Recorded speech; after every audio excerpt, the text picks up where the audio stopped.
राधे राधे मित्रों, हमारे YouTube channel Kanha की भक्ति में आपका स्वागत है। सोमवार व्रत की कथा। देवों के देव महादेव बहुत ही भोले माने जाते हैं, इसलिए उनका एक नाम भोलेनाथ भी है।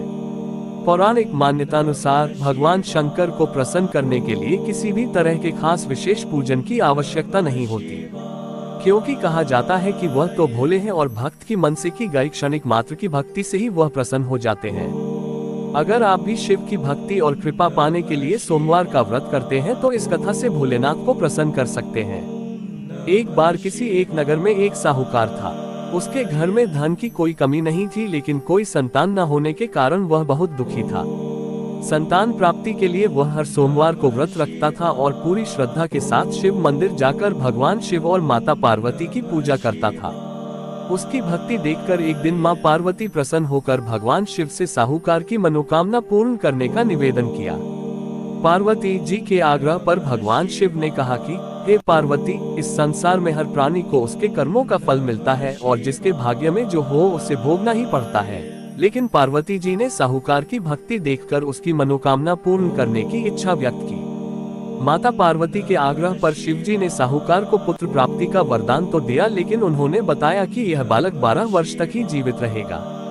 माता पार्वती और भगवान शिव की बातचीत को साहूकार सुन रहा था, इसलिए उसे ना तो इस बात की खुशी थी और ना ही दुख। वह पहले की भांति शिवजी की पूजा करता रहा।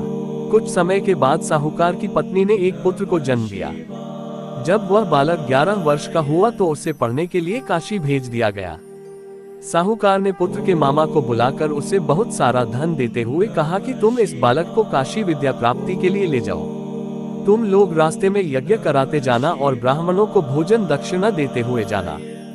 दोनों मामा भांजे इसी तरह यज्ञ कराते और ब्राह्मणों को दान दक्षिणा देते काशी नगरी निकल पड़े। इस दौरान रात में एक नगर पड़ा जहाँ नगर के राजा की कन्या का विवाह था, लेकिन जिस राजकुमार से उसका विवाह होने वाला था वह एक आंख से काना था।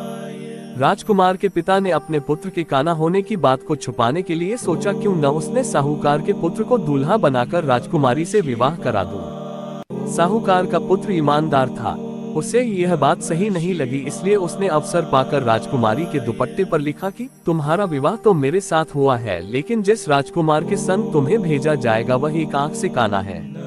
मैं तो काशी पढ़ने जा रहा हूँ। जब राजकुमारी ने चुन्नी पर लिखी बातें पढ़ी तो उसने अपने माता पिता को ये बात बताई। राजा ने अपनी पुत्री को विदा नहीं किया, फिर बारात वापस चली गई। दूसरी ओर साहूकार का लड़का और उसका मामा काशी पहुंचे और वहां जाकर उन्होंने यज्ञ किया। जिस दिन लड़का 12 साल का हुआ उस दिन भी यज्ञ का आयोजन था। लड़के ने अपने मामा से कहा कि मेरी तबीयत कुछ ठीक नहीं है। मामा ने कहा कि तुम अंदर जाकर आराम कर लो। शिवजी के वरदानुसार कुछ ही देर में उस बालक के प्राण निकल गए। मृत भांजे को देख उसके मामा ने विलाप करना शुरू किया। संयोगवश उसी समय शिवजी और माता पार्वती उधर से जा रहे थे।